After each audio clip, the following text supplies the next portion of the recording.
两款新型高超音速导弹的同步亮相引发关注，解放军高端战力的增强更是颇为喜人。一起来看具体情况。各位老铁们，大家好，欢迎收看本期迷彩虎，我是虎哥。马上就要到新一年的海军节了，没想到解放军突然曝光了海空军两款堪称国之重器的导弹，令人惊艳。这标志着由高超音速导弹构建的三位一体反航母能力得到了极大的增强。先说海军的新式导弹，昨天海军发布了一组新的宣传片，主要是展现海军水面舰艇部队的风采。而在视频中，055大驱使用垂发系统发射的导弹非常引人注目，因为这种导弹从外形上看就是搭载双锥体战斗部高超音速的弹道导弹。这是官方第一次曝光这种导弹的试射视频。虽然此前也曝光过这种武器的试射照片，但是模糊的照片让人把这款导弹误认为是一款搭载成波体弹头，类似于东风17缩小版的一种高超音速导弹。不过现在算是真相大白了。055大驱这款双锥体超音速弹道导弹的外形上类似东风26，与俄罗斯水面舰艇发射的锆10不同，相较于来说要更加高端。055舰载的这款双锥体战斗部导弹可是舰载的高超音速弹道导弹，在高速状态下具备机动能力，双锥体弹头则有滑翔与气动控制能力。目前为止也尚不清楚这款导弹的具体名称。这种导弹入役对我整个海军反舰打击能力可谓显著提升，尤其是舰对舰能力，在实际列装并形成战斗力之后，将使得海军的 052D 和055大驱也能具有航空母舰的反舰打击范围了。对于超远程目标，完全可以千里之外发起精确打击。相比我海军原先一票540千米以下射程的亚超音速反舰导弹，新导弹具有1200至1500千米超远射程。这射程什么概念？完全可以确保 052D 和055大驱在美军航母的舰载机作战半径外进行防区外打击，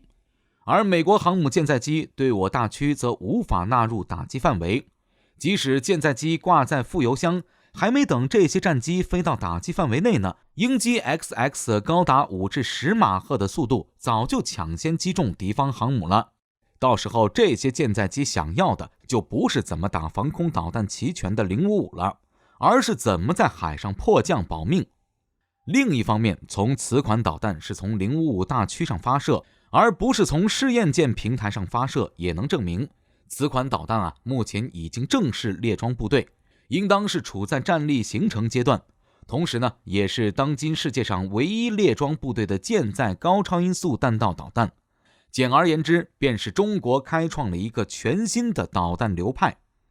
此外，空军最新曝光的鹰击21高超音速导弹则是由轰6N 轰炸机携带的。这种导弹相比055 850毫米垂发搭载的舰载高超音速弹道导弹来说，体积和长度更大，毕竟不受垂发单元的大小限制，具有更强劲的能力。鹰击21具有2级火箭发动机，射程比舰载版更远，空机发射的射程至少3000公里起步，这还是保守估计。大弹头的毁伤能力也比海基版本来得更强。而搭载鹰击21的轰6N 轰炸机则拥有超过4000千米的作战半径，在战时这一点至关重要。假设战时清除掉美军1-2岛链的军事基地后，美军将失去制海制空权，美军的支援一定是从海上来，依托航空母舰为防御手段向亚太投送兵力。这个时候轰6N 就可以携带鹰击21对美军航母进行超远程的长途奔袭，在中国大陆7000千米以外的地方就能够确保击沉或者重创敌方的航母舰队。这是非常强大的区域拒止反介入能力，足以令其无法轻举妄动。美媒认为，中国当前的2款新式导弹对美国的航母战斗群造成了很大的隐患，因为这些导弹都是速度极快且可以末端机动的弹道导弹，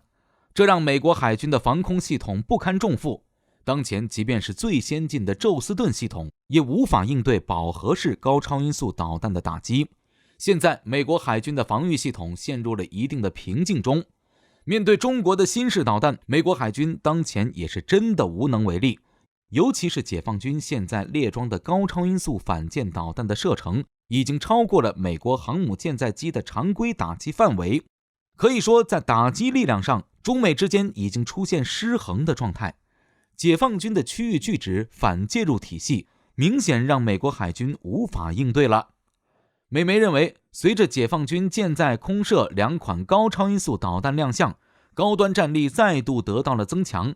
未来如何应对中国日益强大的导弹威胁，这是美国海军要考虑的问题。不过对我们来说，海空军列装新武器也算是喜事成双，这是保卫祖国统一和主权完整，确保美军不进行某些武力冒险行动的神兵利器。希望今后有更多的新式武器加入解放军，这样面对美国等势力的威胁，才能更好地挺直腰杆子。